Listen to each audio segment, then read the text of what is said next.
Olá, a paz do Senhor, irmãos e irmãs. É um prazer enorme estarmos mais uma semana juntos para meditarmos na santa e gloriosa palavra do Senhor. Hoje, como em todas as outras lições, sairemos daqui renovados e edificados pela palavra de Deus, a potente revelação de Cristo ao homem e as suas orientações. Bem-vindo, bem-vinda. O programa Escola Bíblica Dominical já está no ar.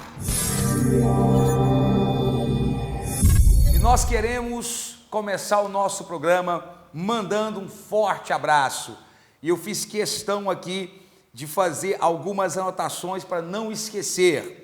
Queremos mandar um abraço aqui para o irmão Daniel Vitor, de Itajobi, São Paulo. Também mandar um abraço para a irmã Marinete Santos, que nos acompanha direto de Portugal. Irmã Lurdinha, que comentou sobre a nossa aula. Irmã Lurdinha disse: aula maravilhosa, Deus abençoe. Muito obrigado, irmã Lurdinha. Nós também queremos aqui mandar um forte abraço para o nosso irmão Paulo Edson, que sempre está aqui nos acompanhando. Também para o irmão Anderson Sasaki, de Nagoya, Japão. Está falando de longe, hein, irmão Anderson? Deus possa abençoar todos vocês. Obrigado pelas mensagens, pelos comentários abençoados. E você que está nos assistindo, que nos acompanha semanalmente, faça isso. Gostou do vídeo? Deixe o joinha, deixe aquele like que nos ajuda, que nos impulsiona.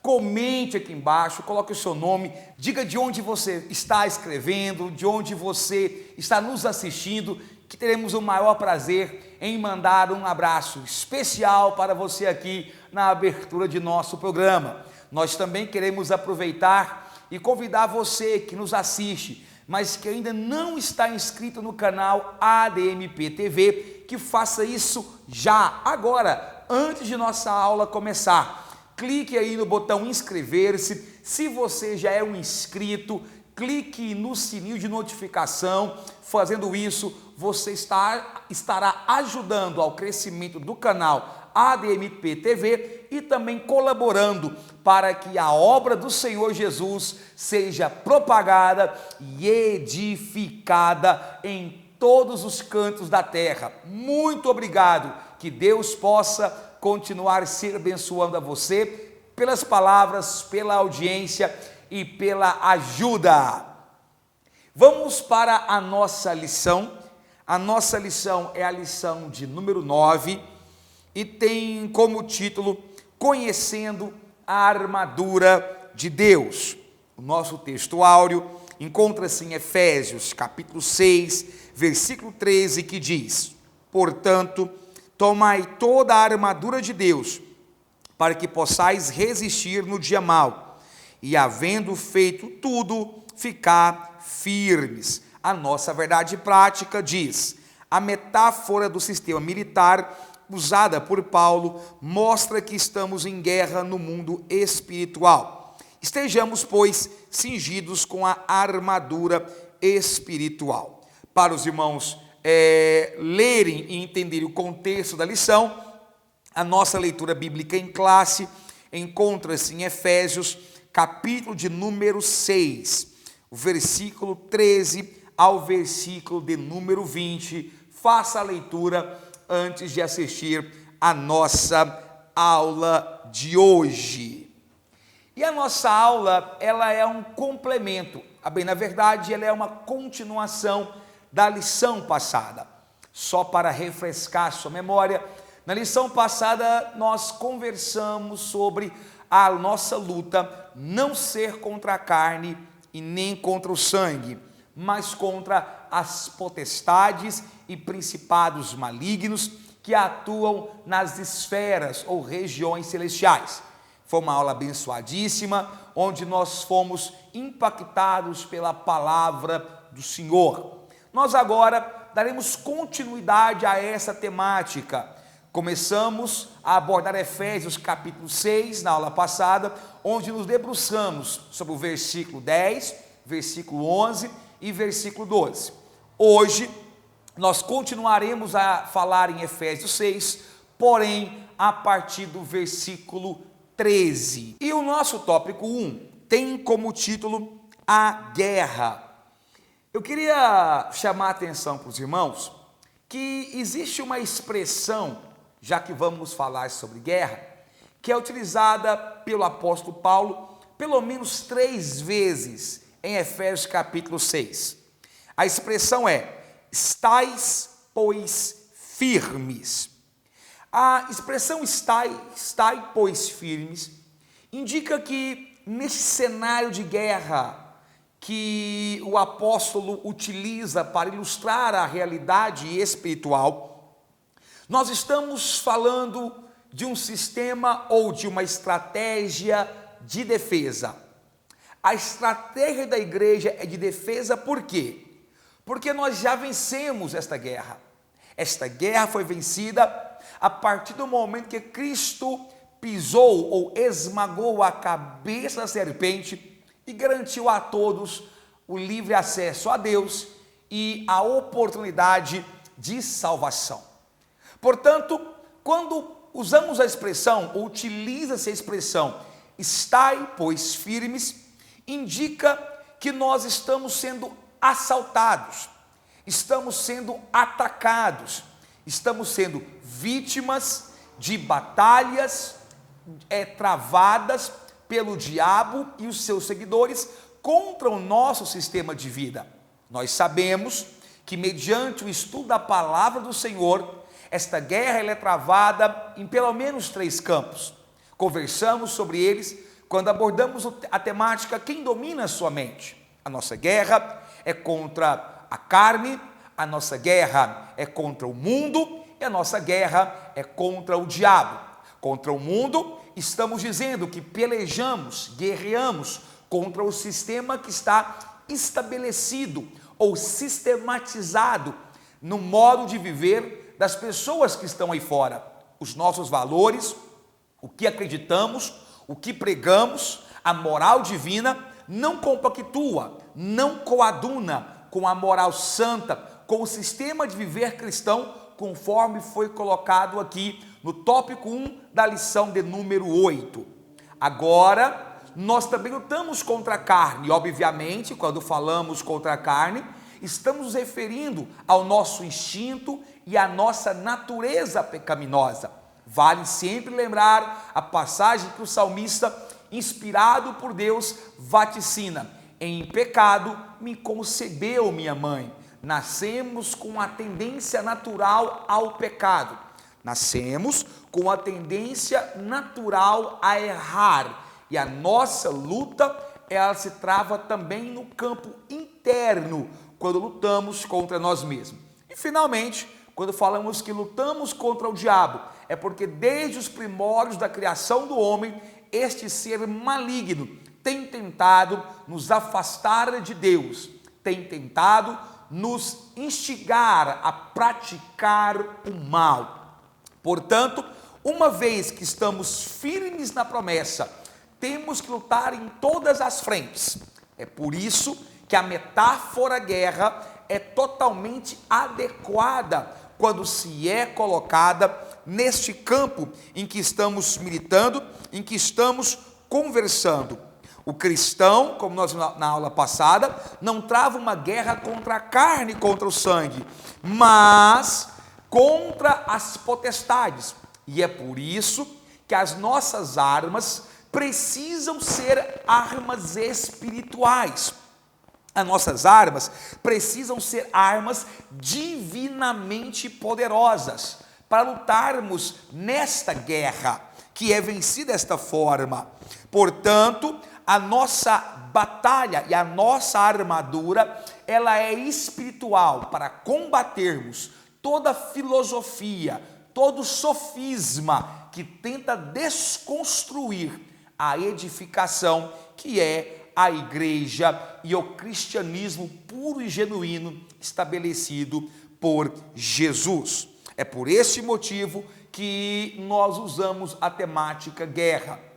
E aí tem uma pergunta interessante que surge: se nós já somos mais do que vencedores, Se Cristo é superior a tudo e a todos, se Deus é onipresente, onipotente e onisciente, com seus atributos absolutos junto à eternidade, por que é que devemos nos preocupar com esta guerra?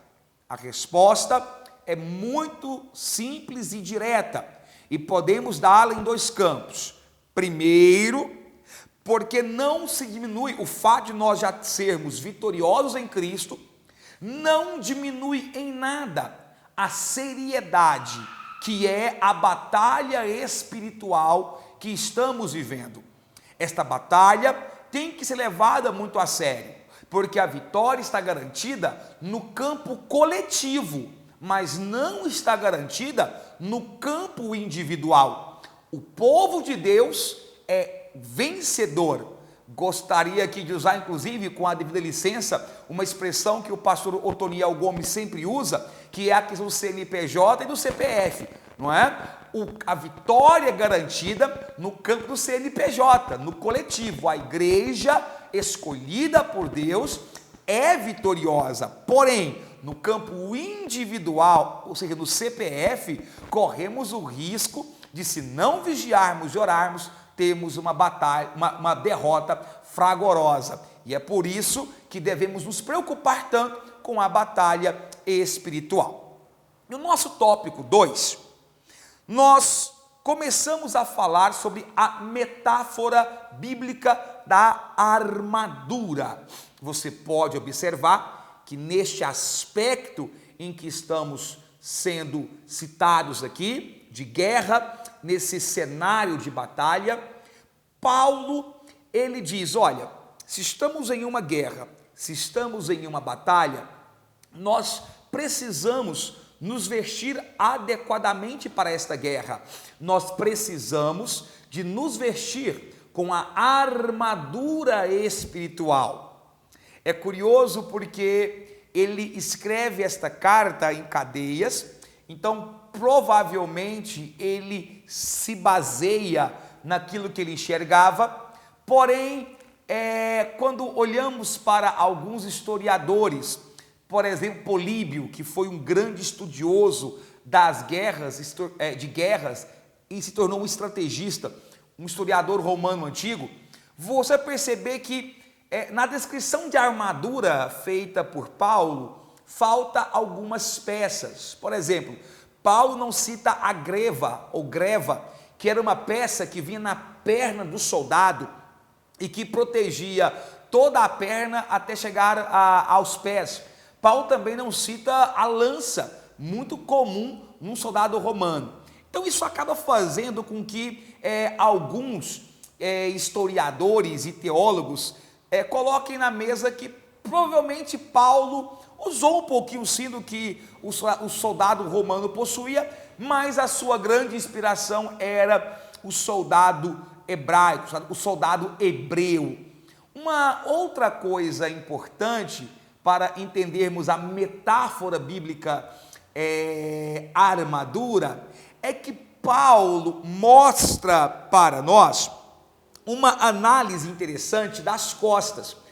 O John Bunyan, autor do livro Peregrino, percebeu que quando há uma descrição sobre a armadura, Paulo não citou as peças que eram utilizadas para proteger as costas.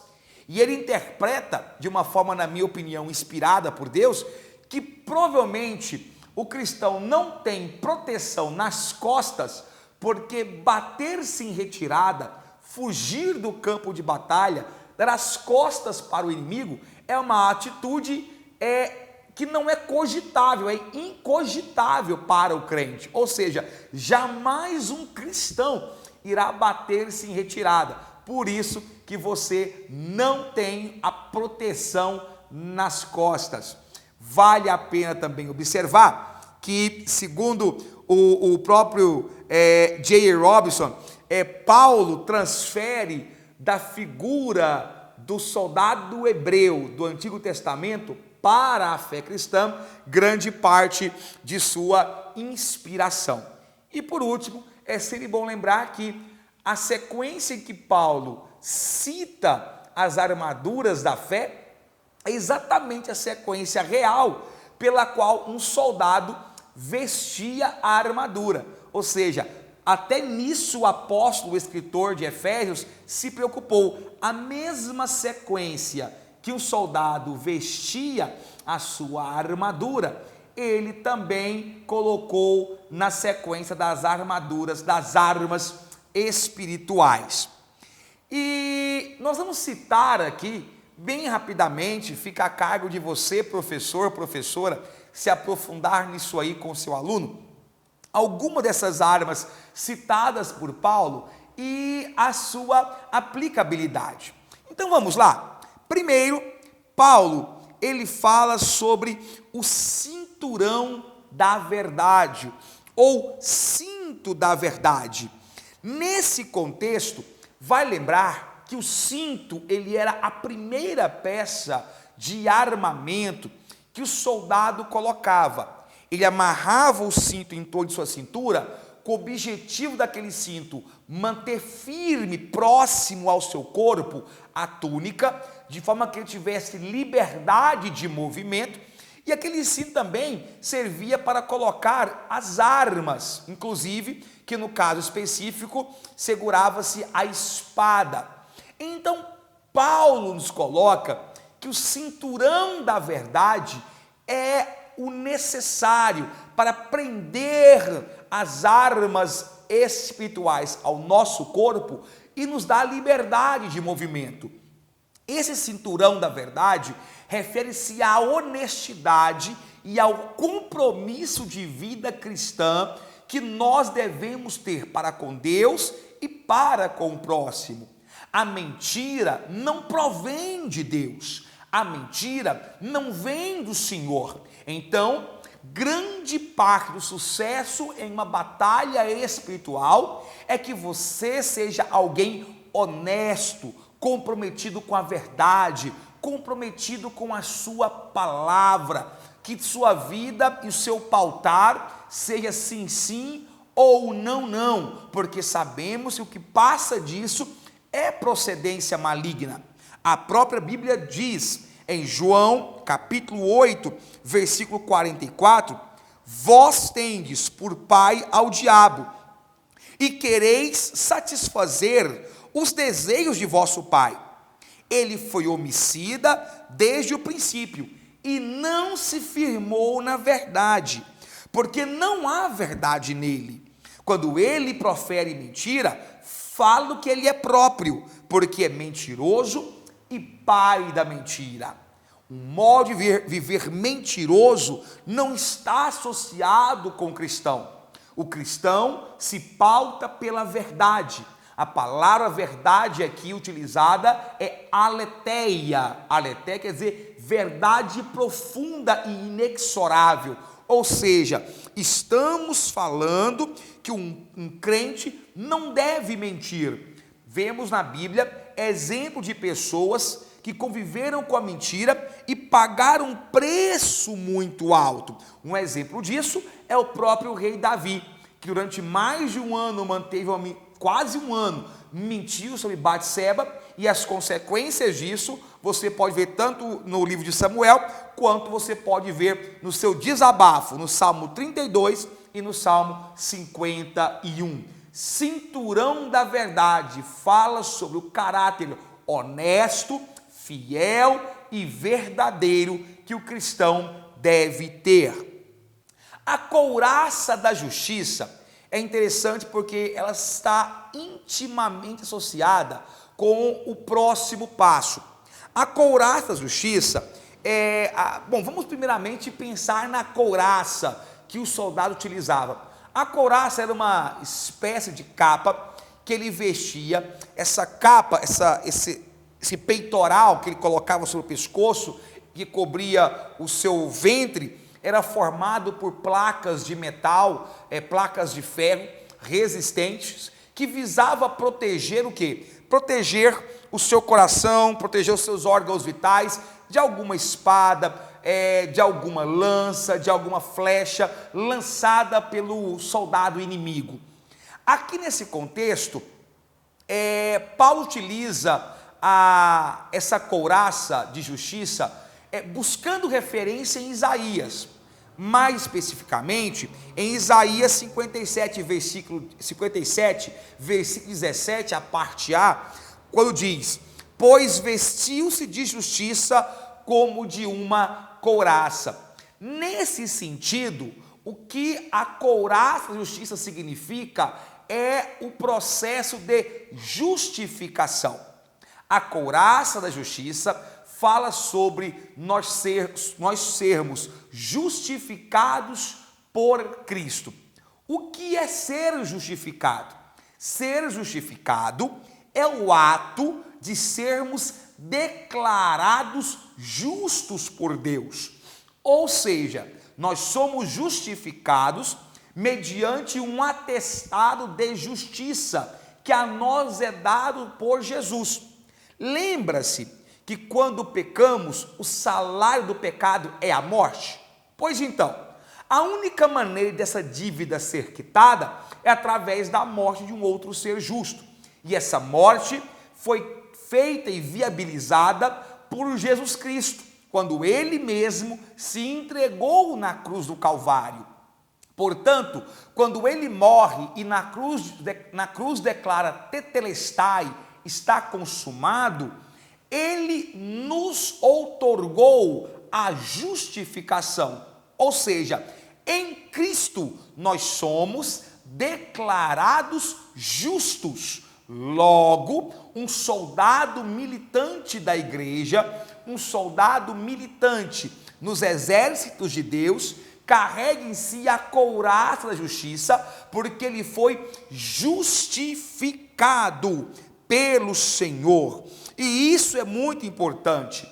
O tipo de vida que levamos, ou seja, o tipo de conduta que temos, nos fortalecerá para resistirmos aos ataques do maligno.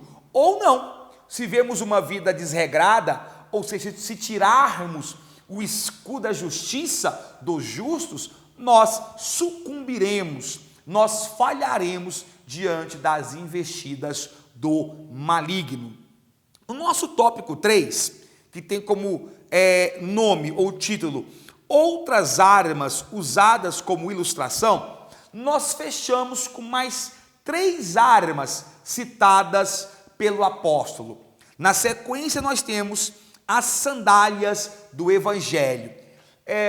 Flávio Joséfo, ele escreveu uma coleção de livros muito bons, particularmente eu gosto bastante, que chama-se As Guerras dos Judeus.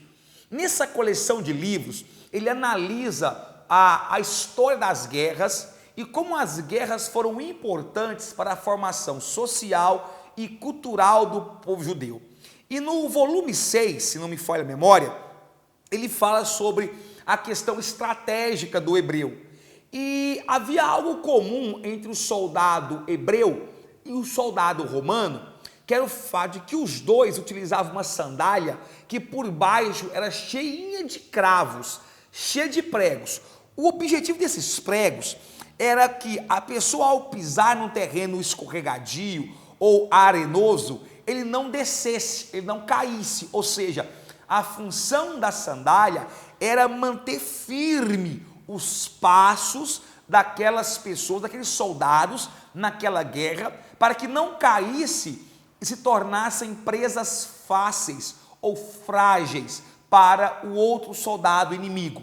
Nesse contexto, nós entendemos, portanto, que o que acontece aqui é que a expressão resistir ou permanecer inabalável implica em persistência. Calçados com essa sandália significa persistirmos no Evangelho, não nos desviarmos, sermos constantes, sermos resistentes nessa batalha. Obviamente, a sandália do Evangelho também tem uma outra conotação, que é a importância de nós continuarmos firmes, persistentes na pregação do Evangelho. continuarmos resistindo na ministração da palavra e na busca em anunciar as boas novas de salvação ao mundo perdido. É por isso que mais uma vez nós voltamos no profeta messiânico Isaías, no capítulo 52, versículo 7, quando ele diz: quão formosos são sobre os montes os pés do que anuncia as boas novas, que faz ouvir a paz, do que anuncia o bem, que faz ouvir a salvação, do que diz a Sião: o teu Deus reina. Devemos estar preparados cada dia para levar o evangelho ao mundo que está perdido, para levarmos o evangelho de paz a este povo. O cristão mais vitorioso que tem, o cristão mais vencedor, é aquele cristão que dá um bom testemunho. Nós ainda podemos pensar no capacete da salvação. Há algumas aulas atrás, nós falamos sobre a questão da mente. O capacete da salvação implica, ou pelo menos nos faz lembrar, que Satanás ele deseja atacar a nossa mente. Foi assim que ele derrotou Eva, atacando os pensamentos, os instintos e os desejos dela. Satanás, ele arma um palco para que a nossa mente fraqueje.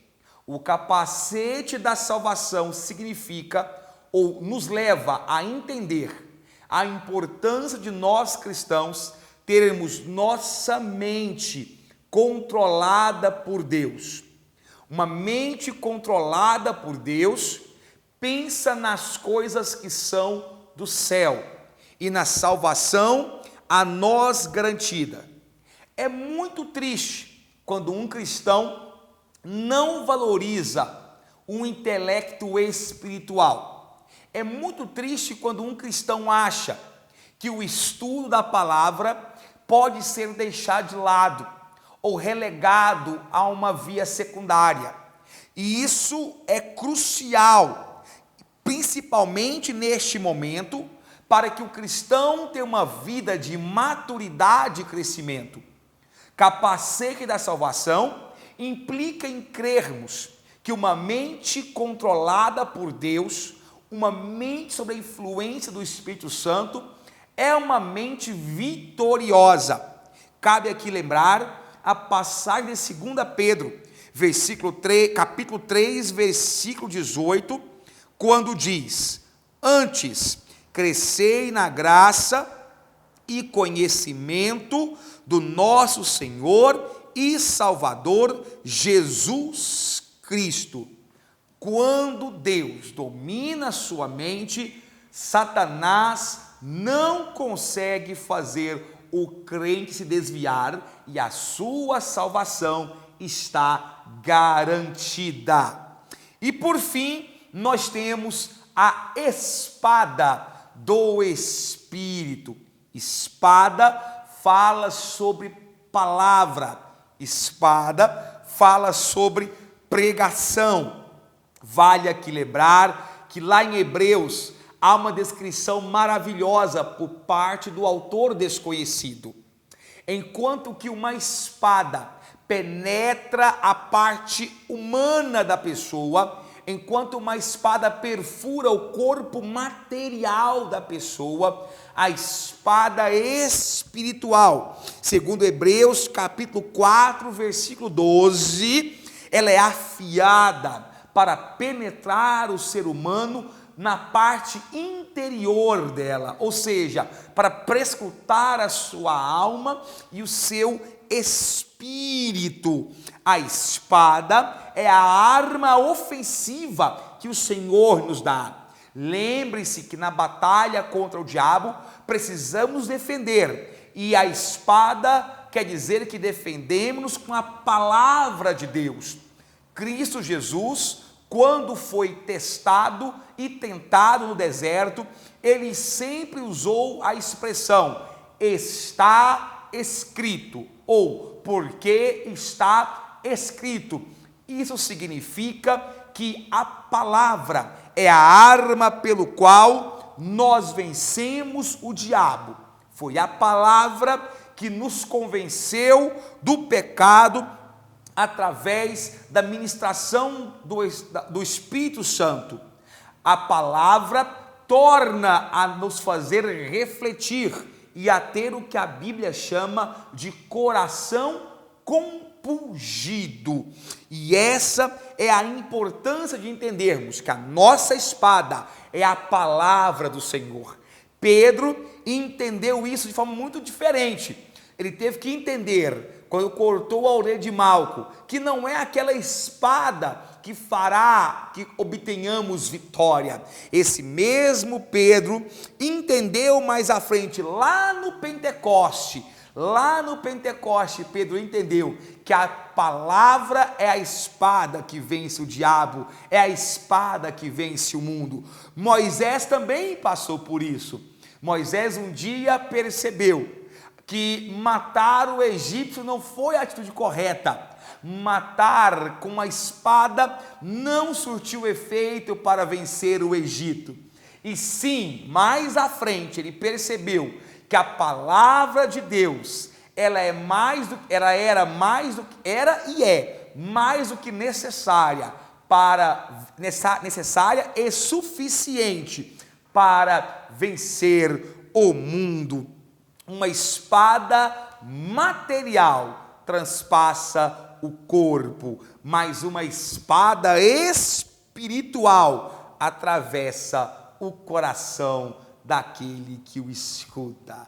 Meus irmãos, minhas irmãs, que estas palavras que aqui foram colocadas possam te orientar, te esclarecer. Não se esqueça de complementar. O que fazemos aqui é colocar apenas um subsídio, um apoio para a sua pesquisa, para o seu estudo. Leia a revista, compre o livro de apoio da revista, pesquise, monte a sua biblioteca. Eu tenho certeza que as nossas aulas só têm a ganhar com isso. Que Deus abençoe a sua vida. Nosso programa vai chegando ao final. Muito obrigado pela sua audiência, muito obrigado pela sua companhia. Nós aguardamos vocês aqui na semana que vem para mais uma aula abençoada. Gostou? Se edificou? Não esqueça de compartilhar, comentar, divulgar nas suas redes sociais, com sua família, com seus professores, e que o Senhor possa te retribuir muito mais por tudo que tem feito por nós. O nosso e-mail é secretariaebdu@hotmail.com. Aguardamos a sua mensagem. Até semana que vem, se Deus quiser, debaixo da cruz e da vitória garantida por Cristo Jesus. Em nome do Senhor. Amém.